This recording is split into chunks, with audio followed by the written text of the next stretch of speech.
آج بھائی کی پہلی رات تھی جبکہ دوسری طرف میں اپنی فیس بک پر ایک لڑکی کو سیٹ کرنے میں لگا ہوا تھا اور پھر کچھ ہی وقت میں ہم دونوں لائیو کال پر آ چکے تھے۔ جیسے جیسے ہماری بات چیت آگے بڑھی ویسے ویسے ہم مزید قریب آتے جا رہے تھے، جبکہ میں بھائی کے کمرے سے آنے والی بھابھی کی سکون بھری آوازوں کو محسوس کر رہا تھا، اور ادھر وہی بھابھی اب مکمل موڈ میں آ چکی تھی اور مختصر وقت میں ہی اس نے مجھے اپنا پورا دیدار کرا دیا تھا۔ پھر ہم ملنے کا پلان بنانے لگے، لیکن مسئلہ یہ تھا کہ وہ لاہور کی تھی اور میں کراچی میں رہائش پذیر تھا۔ میری بھابھی قریب ہی ایک نجی اسکول میں پڑھاتی تھی اور بھائی ریلوے میں بطور ٹی ٹی تھے، اس لیے وہ صبح جلدی ہی اپنی ملازمت پر نکل جاتے تھے، جبکہ ہم دونوں بھابھی اور دیور اکٹھے اسکول چلے جاتے۔ اکثر باہر کے تمام لوگ ہم دونوں کو میاں بیوی ہی سمجھتے تھے، کیونکہ ہم دونوں میں بہت بنتی تھی۔ ایک مرتبہ ہم ایک سگنل پر رکے تو وہاں مانگنے والی ہماری طرف آئی اور بولی، جگ جگ جیو، سدا سلامت رہو، اللہ تمہیں چاند جیسا بیٹا دے۔ بھابھی مانگنے والی ماں کی باتیں سن کر مسکرائی اور میری پیٹھ پر اپنا چہرہ رگڑتی ہوئی بولی، دیور جی آمین تو کہو گے یا میں کہوں؟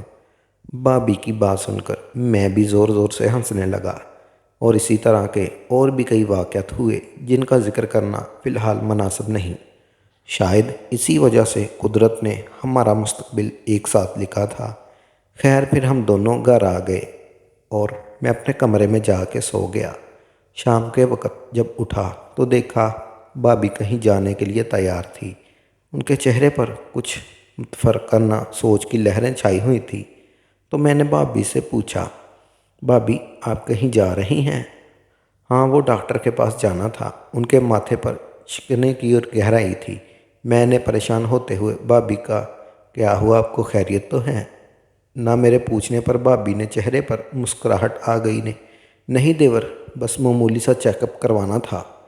بھابھی لگتا ہے آپ مجھ سے کچھ چھپا رہی ہیں۔ نہیں دیور جی، میں کچھ نہیں چھپا رہی، اگر یقین نہیں تو تم بھی ساتھ چلو۔ اچھا یہ بتائیں آپ کس کے ساتھ جانے والی تھی؟ وہ پڑوس والی مہناز آنٹی کے ساتھ۔ مہناز آنٹی ہماری گلی کی سب سے زیادہ ایکٹیو خاتون تھی، جنہیں گلی میں رہنے والے ہر فرد کے متعلق سب کچھ معلوم ہوتا تھا۔ اچھا ٹھیک ہے، جائیں۔ بھابھی میری بات سن کر ذرا تھوڑا سا مسکرائی اور دروازے کی طرف بڑھ گئی۔ طوبیٰ اور میں نے یونیورسٹی میں ایک ساتھ پڑھ کر اپنی تعلیم مکمل کی تھی۔ ایک دن اسرار بھائی یونیورسٹی میں فیئر ویل پارٹی میں فیملی کی طرف سے انوائٹ کرنے پر آئے، تو وہاں انہوں نے طوبیٰ کو پسند کر لیا۔ بھائی کچھ دن مجھ سے طوبیٰ کے متعلق باتیں کرتے رہے۔ جب انہوں نے طوبیٰ کے متعلق اپنی پسندگی کا اظہار مجھ سے کیا تو میں پہلے بھائی کے دیے ہوئے شاخ سے نکل نہ سکا، پھر بھائی کی خوشی میں ہی بے حد خوش ہو گیا۔ ویسے بھی طوبیٰ کو میں نے کبھی بھی اس نظر سے نہیں دیکھا، اس لیے میرے لیے کوئی مسئلہ نہیں تھا۔ جبکہ یہ بات اسرار بھائی نے منہاس آنٹی سے کی، وہ ہم دونوں کو بے آسرا بھائیوں کو بطور پر سرپرست بن کر طوبیٰ کے گھر اسرار بھائی کا رشتہ لے کر چلی گئی، اور 2 مہینوں میں ہی بھائی کی شادی سادگی سے ہو گئی، کیونکہ ہمارا کوئی بھی والی وارث نہیں تھا۔ شادی والے دن میں نے بھائی کو خوب تنگ کیا اور طوبیٰ پر بھابھی اور دیور کا رشتہ برائے کار رکھنے کے بجائے دوستی کا اظہار کیا، جس پر وہ بے حد خوش ہوئی۔ کافی وقت گزر چکا تھا، طوبیٰ بھابھی اب تک ڈاکٹر کے ہاں سے واپس نہیں آئی تھی۔ بھوک کی وجہ سے میرا برا حال ہو رہا تھا۔ پھر کچھ ہی دیر میں بھابھی آ گئی اور ان کے پیچھے بھائی بھی آ گئے، اور پھر انہوں نے مل کر کھانا کھایا۔ کچھ دیر ہم اپنے کمرے میں چلے گئے۔ تقریباً 1 گھنٹے بعد بھائی میں کمرے میں آئے اور مجھ سے کہنے لگے، محکمے والوں نے میری ڈیوٹی رات کی لگا دی ہے۔ یہ بات میں نے تمہاری بھابھی کو بتائی ہے تو اس کا بھی یہی کہنا ہے کہ آج ہم دونوں بچت کریں گے تب ہی تمہاری شادی کر پائیں گے، اس لیے میں نے سوچا ہے کہ جب اکٹھی چھٹیاں ملیں گی تب میں گھر آیا کروں گا۔ بھائی اس کی کیا ضرورت ہے، ہم تینوں مل کر کما تو رہے ہیں، اور اس طرح تو آپ بھابھی کو بھی وقت نہیں دے پائیں گے۔ تم صحیح کہہ رہے ہو، مگر دن بدن مہنگائی ہونے کی وجہ سے مجھے ایسا کرنا پڑے گا۔ اور یہ کہہ کر بھائی خاموش ہو گئے۔ صبح خلاف معمول مجھے بھی بھابھی جگانے نہیں آئی۔ میں جب تیار ہو کر باہر آیا تو بھابھی ناشتہ بنا رہی تھی۔ میں نے سلام کیا اور بھائی کے بارے میں پوچھا تو بھابھی نے بتایا کہ تمہارے بھائی تو صبح ہی کپڑوں کا بیگ لے کر ڈیوٹی پر روانہ ہو چکے ہیں۔ اسکول جاتے ہوئے بھابھی بولی، واپسی پر ہم مما کی طرف چلیں گے، مما سے کچھ بات کرنی ہے۔ تو میں بولا ٹھیک ہے بھابھی۔ میں سارا وقت خاموشی سے لان میں موجود لگی کرسی پر بیٹھا رہا، کیونکہ جب ہم وہاں پہنچے تو وہاں پر بھابھی کی والدہ اور والد موجود تھے۔ پھر کوئی ضروری بات کرنے کے لیے وہ تینوں اٹھ کر اندر چلے گئے۔ کافی دیر کے بعد بھابھی باہر آئیں تو ایسا لگ رہا تھا کہ وہ رو رہی تھی۔ واپسی پر سفر خاموشی سے کٹا۔ گھر پہنچتے ہی بھابھی نے کمرے میں جا کر فوراً ہی کمرے کو لاک کر لیا۔ بھابھی جب کافی دیر اپنے کمرے سے باہر نہ نکلی تو میں اٹھا اور باہر سے کچھ کھانے کو لے آیا اور ٹرے میں رکھ کر بھابھی کے کمرے کی طرف بڑھ گیا۔ جیسے ہی میں نے دروازے کا ہینڈل گھمایا، دروازہ کھلتا چلا گیا اور وہ بیڈ پر بیٹھی فون پر کسی سے کہہ رہی تھی، میں جانتی ہوں مجھے کچھ کرنا ہی ہوگا۔ میں دیکھ کر آستگی سے بولا، میں بعد میں بات کرتی ہوں، اور یہ کہہ کر فون کاٹ دیا۔ میں نے کھانا ٹیبل پر رکھا اور واپس پانی لینے کے لیے چلا گیا۔ تب تک منہ ہاتھ دھو کر آ گئی اور بولی، مجھے آواز دے لیتے یاسر۔ نہیں بھابھی، میں نے آپ کو تنگ کرنا مناسب نہیں سمجھا۔ یہ کہہ کر میں صوفے پر بیٹھ گیا۔ تبھی بھابھی کرسی پر بیٹھنے کے بجائے میرے ساتھ ہی صوفے پر بیٹھ گئی۔ میں نے محسوس کیا کہ وہ میرے ساتھ کافی لگ کر بیٹھی ہیں۔ حالانکہ صوفے پر 3 افراد بآسانی بیٹھ سکتے تھے، مطلب ہمارے درمیان فاصلہ ہو سکتا تھا، لیکن فاصلہ رکھنے کی بجائے فاصلہ بھابھی نے ختم کر دیا۔ کچھ دیر ہم دونوں خاموشی ہی رہے، پھر مجھ سے رہا نہیں گیا تو میں بولا، بھابھی میں نہیں جانتا کہ آپ کی لائف میں کیا چل رہا ہے۔ کبھی آپ ڈاکٹر کے پاس چلی جاتی ہو، پھر اپنی مما کے گھر جاتی ہو تو واپسی پر روئی ہوئی نظر آتی ہو۔ بھابھی میری شادی کی وجہ سے اوور ٹائم کرنے لگے ہیں۔ حالانکہ بیویوں کو تو اوور ٹائم سے الرجی ہوتی ہے، جبکہ آپ نے بھائی کے فیصلے پر تنقید کرنے کی بجائے ان کے فیصلے کی حمایت کی۔ دیکھو بھابھی، آپ پہلے میری اچھی دوست ہیں، بعد میں بھابھی آپ اپنے دل کی ہر بات مجھ سے بلا جھجک کہہ سکتی ہیں۔ بھابھی کچھ دیر خاموشی سے کھانا کھاتی رہی، پھر جب میں بولا، بہت مجبور ہوں یاسر بھابھی، یہ کہہ کر میرے کندھے پر سر رکھ کر پھوٹ پھوٹ کر رونے لگی اور بولی، وقت آنے پر سب کچھ بتا دوں گی، اور برتن اٹھا کر کچن کی طرف چل دی۔ ان کی بات سن کر لگا کہ بھابھی مجھے بتانا نہیں چاہتی، اس لیے میں اپنے کمرے کی طرف بڑھ گیا۔ اگلے دن بھابھی نے چھٹی کر لی، جبکہ میں اسکول چلا گیا۔ دن کو واپس گھر آنے کے بجائے میں اپنے دوست کے پاس بیٹھا رہا۔ وہ بھی میری متفکر اور گہری سوچوں میں گم دیکھ کر بار بار مجھ سے پریشانی پوچھتا رہا، لیکن میں اسے کیا بتاتا کہ پریشانی کیا ہے، کیونکہ مجھے خود معلوم نہیں تھا۔ گھر آیا تو بھابھی نے کھانے کا پوچھا تو میں نے انکار کر دیا۔ طبیعت بوجھل ہونے کی وجہ سے میں خاموشی سے اپنے کمرے میں جا کر لیٹ گیا۔ نہ جانے رات کے کس پہر مجھے محسوس ہوا کسی نے مجھ کو چادر اڑائی ہے۔ جب صبح آنکھ کھلی تو مجھ پر چادر موجود تھی۔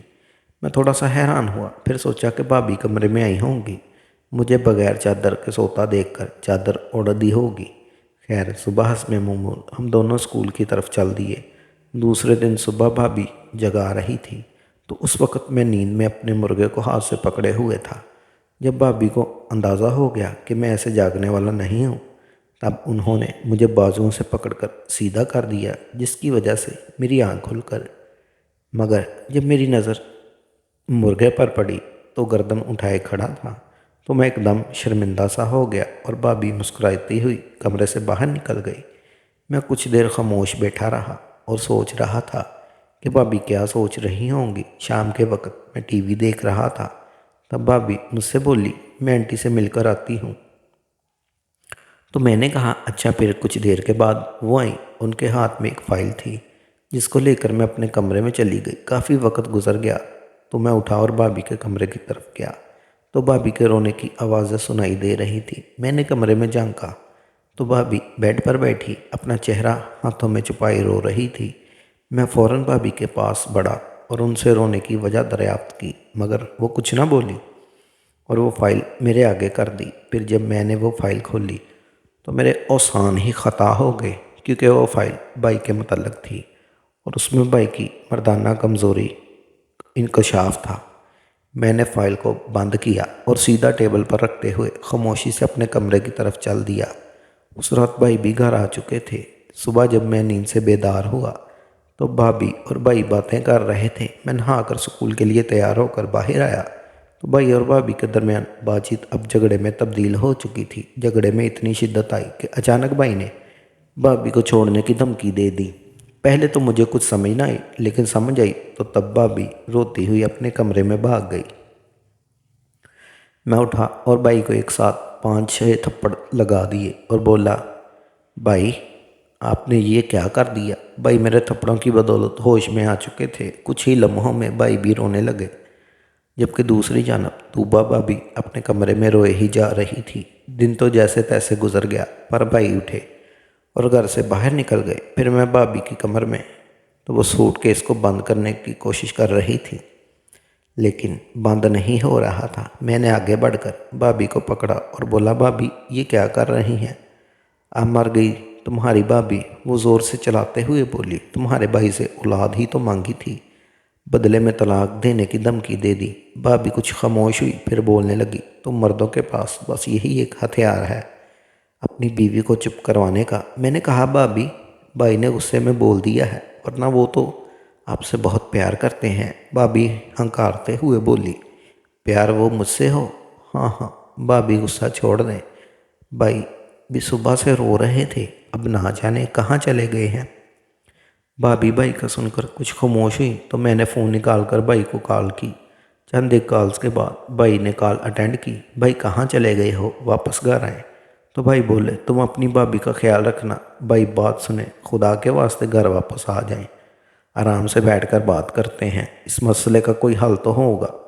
یاسر کوئی حل نہیں ہے، میں جانتا ہوں کہ میں نے تمہاری بھابھی کو اولاد کا سکھ نہیں دے سکتا۔ بھائی میں آپ کا علاج کراؤں گا، بس اب آپ گھر واپس آ جائیں۔ یاسر مجھے پتہ ہے علاج سے بھی کچھ نہیں ہوگا میرے بھائی، اب تو صرف ایک ہی حل ہے، اور وہ تمہاری بھابھی کو بتا چکا ہوں، مگر اس بات کو ماننے کو وہ تیار نہیں۔ اب تم ہی اپنی بھابھی کو مناؤ کہ وہ میری بات مان لے، کیونکہ اسی میں ہماری بھلائی ہے۔ بھائی وہ کون سی بات ہے جو بھابھی نے نہیں مان رہی؟ تو بھائی بولے، دیکھو یاسر، اب اس بات کا ہم تینوں کو پتہ ہے، اور میں چاہتا ہوں کہ گھر کی بات گھر میں ہی رہ جائے۔ بھائی آپ کہنا کیا چاہ رہے ہیں؟ کھل کر بولیں۔ تو بھائی خاموش ہو گئے اور فون بند کر دیا۔ میں بھی کچھ فریش ہونے کے لیے اپنے دوست کو کال ملاتے ہوئے گھر سے باہر نکل گیا۔ واپسی پر میں کچھ مطمئن اور کچھ سوچ میں ڈوبا ہوا تھا۔ میں بھی بھابھی کے سامنے بیٹھ کر بھائی کی میڈیکل رپورٹ پڑھنے لگا۔ پھر کچھ دیر بھابھی سے مخاطب ہو کر بولا، بھابھی آپ بھائی کی بات کیوں نہیں مان رہی؟ وہ کہہ رہے تھے کہ اگر تمہاری بھابھی نے میری بات مان لی تو سب ٹھیک ہو جائے گا۔ تو میری ایک طرف عجیب سی نظروں سے دیکھ کر بولی، یاسر تم جانتے ہو تمہارا بھائی کیا چاہتا ہے؟ نہیں بھابھی، میں نہیں جانتا۔ یاسر تمہارا بھائی چاہتا ہے کہ میں تمہارے ساتھ، اتنا کہہ کر وہ خاموش ہو گئی اور اٹھ کر کچن میں چلی گئی۔ میں بھی فائل کو بند کر کے بھابھی کے پیچھے پیچھے کچن میں چلا آیا تو بھابھی نے مڑ کر میری طرف دیکھا اور روتے ہوئے بولی، یاسر تمہارے بھائی جو چاہتے ہیں وہ میں دل سے نہیں کر پاؤں گی۔ اچھا چلیں، اب آپ چپ چاپ ہو جائیں، میں بھائی سے بات کرتا ہوں۔ یہ کہہ کر میں اپنے کمرے میں آیا اور بھائی کو کال کی۔ بھائی کیا ایک مرتبہ پھر ہم کسی اچھے ڈاکٹر کو چیک کروا لیں؟ تو بھائی گہری سانس لیتے ہوئے بولے، تمہیں معلوم ہے نا میرا کراچی سے لاہور آنا جانا لگا رہتا ہے، اور میں کراچی سے لاہور تک تمام بہترین ڈاکٹر سے چیک کروا چکا ہوں۔ تو بھائی اب کیا ہوگا؟ آخر اس مسئلے کا حل کیا ہے؟ یاسر میں خود پریشان ہوں کہ اس مسئلے کا حل کیا ہوگا۔ یاسر میں خود پریشان۔ تو میں بولا، بھائی آپ گھر آ جائیں، پھر بات کرتے ہیں۔ اور یہ کہہ کر میں نے فون بند ہی کرنے والا تھا تو فوراً سے بھائی بولے، یاسر ایک منٹ۔ پھر کچھ دیر خاموش رہنے کے بعد کہنے لگے، یاسر ایک مستقل حل میری نظر میں ہے، اگر تم مجھے غلط نہ سمجھو تو میں خاموشی ہی رہوں۔ بھائی ہچکچاتے ہوئے بولے کہ کل ہماری ڈاکٹر سے اپائنٹمنٹ ہے۔ تو میں بولا، پھر یاسر میں چاہتا ہوں کہ میری جگہ کل تم طوبیٰ کے شوہر بن کر اس کے ساتھ چلے جاؤ اور آج رات تم طوبیٰ کے ساتھ گزارو۔